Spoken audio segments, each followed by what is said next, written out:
সিপিআইএমের ডাকে কোচবিহারের তুফানগঞ্জ থেকে শুরু হওয়া বাংলা বাঁচাও যাত্রা এসে পৌঁছল ধূপগুড়িতে। গতকাল কোচবিহারের তুফানগঞ্জ দোলমেলার মাঠ থেকে শুরু হয়েছিল বাংলা বাঁচাও যাত্রা। মূল 18 দফা দাবিতে সিপিআইএমের ডাকা দীর্ঘ এই যাত্রা 11টি জেলার বিস্তীর্ণ অংশ ঘুরে আগামী 17 ডিসেম্বর শেষ হবে উত্তর 24 পরগনার কামারহাটিতে। 19 দিনের যাত্রায় প্রায় 1000 কিলোমিটার পথ পরিক্রমায় মূল দাবিগুলির পাশাপাশি বিভিন্ন অঞ্চলের স্থানীয় দাবিও তুলে ধরা হবে জানিয়েছেন সিপিআইএম নেতৃত্ব। ভাঙা বুকের পাঁজর দিয়ে নতুন বাংলা গড়ার জন্য এই যাত্রা বলে জানিয়েছেন সিপিআইএমের রাজ্য সম্পাদক মোহাম্মদ সেলিম। আজ রবিবার সকালে ফালাকাটা থেকে শুরু হয়ে বেলা 11:30 ধূপগুড়ি রাজপথ হয়ে সিপিআইএম পার্টি অফিস অতিক্রম করে ধূপগুড়ি পৌর মহাশ্মশানের সামনের ময়দানে পথসভা থেকে রাজ্য সরকারের তীব্র কটাক্ষ করে উত্তরবঙ্গের ধূপগুড়ি হোগলা পাতার বন্যার কবলিত মানুষদের সমস্যা তুলে ধরে পাশাপাশি বিগত 2 মাস ধরে চলা সিপিআইএমের আমাদের রান্নাঘর আগামী দিনেও চালু করার কথা জানানো হয়। এরপর আবার ধূপগুড়ি থেকে ময়নাগুড়ি হয়ে জলপাইগুড়ির পথে রওনা দেয়।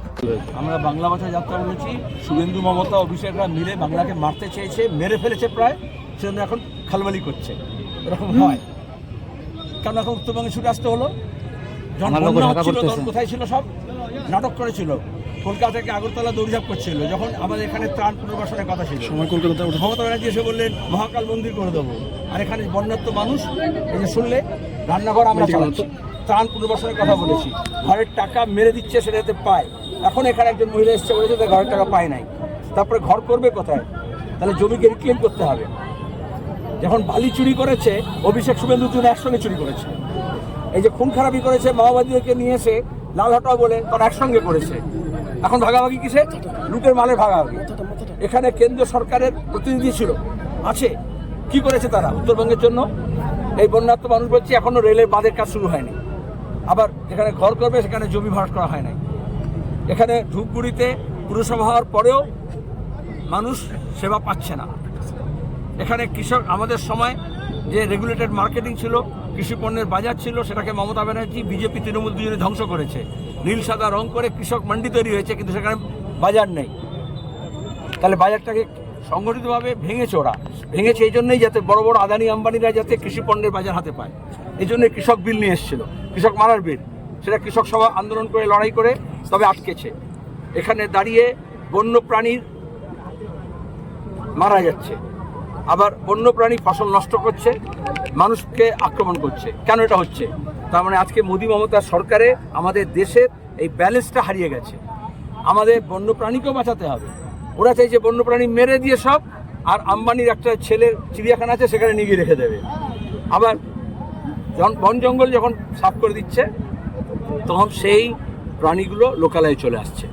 বা এমন ডুয়ার্সে বিভিন্ন বনাঞ্চলে যেভাবে মমতা ব্যানার্জি তৃণমূল যেভাবে জমি হাঙরদের হাতে জমি তুলে দিচ্ছে, তাতে ট্যুরিজমের নাম করে, রিসর্টের নাম করে বন্যপ্রাণী বিচরণের জায়গা, চারণভূমি সব নষ্ট হয়ে যাচ্ছে। এইভাবে নদী গহ্বর থেকে পাথর তুলে নিয়ে নাব্যতাকে সংকটে ফেলে দিয়েছে। নদীর বহন ক্ষমতা কমে গেছে এবং হরপা বাঁধ হচ্ছে, মানুষ মারা যাচ্ছে। মালবাজারও আগের বার হয়েছে, এখন আমরা দেখলাম এখানে তাই হলো। বলছি যে কমিশন বলেছে যে বিএলওদের 18,000 টাকা সম্মানিত এবং 1,000 টাকা এটা কি একটা বর্ধিত ভাতা? চোর পালালে বুদ্ধি বাড়ে। আমরা সমস্ত শ্রমিক কর্মচারী সংগঠনের 12 জুলাই কমিটি, শিক্ষকদের সংগঠন, তারা গিয়ে সিওকে অনেক আগে এই এসআইআর শুরু করার সময় বলেছিল এদের উপর মানসিক চাপ হবে, রাজনৈতিক চাপ হবে, বিজেপি তৃণমূল নিজের কোলে টানতে চাইবে, মিডিয়া মিথ্যা প্রচার করবে, ফেক নিউজ চালাবে, এবং এদের উপরে যে মানসিক চাপ হবে তার দায়িত্ব কে নেবে? ওরা লাশের রাজনীতি করবে। আগেই তাহলে ঠিক করার কথা ছিল, ফর্ম ছাপা না ছেপে শুরু করে দিল। আবার তাই কীভাবে ফর্ম ফিল আপ করবে সেই ট্রেনিং দেওয়া হলো না। মোদী মমতার এত মুখ লাগায়, তুই চারিদিকে তো কেন্দ্র সরকার, রাজ্য সরকার ইসে বিজ্ঞাপন দিয়ে বলতে পারতো কি করতে হবে, কি করতে হবে না। থেকে 500 মানুষ সেখানে খেত। পরবর্তীতে থেকে শুরু করে আজ পর্যন্ত, আজকে 30শে নভেম্বর, সেই দিন পর্যন্ত আমরা 300 লোককে সেখানে খাওয়াচ্ছি। আমরা আমাদের টার্গেট, আমাদের লাল পার্টির লক্ষ্য, লাল ঝান্ডার লক্ষ্য, সরকারি শিবির সকলে বন্ধ হয়েছে।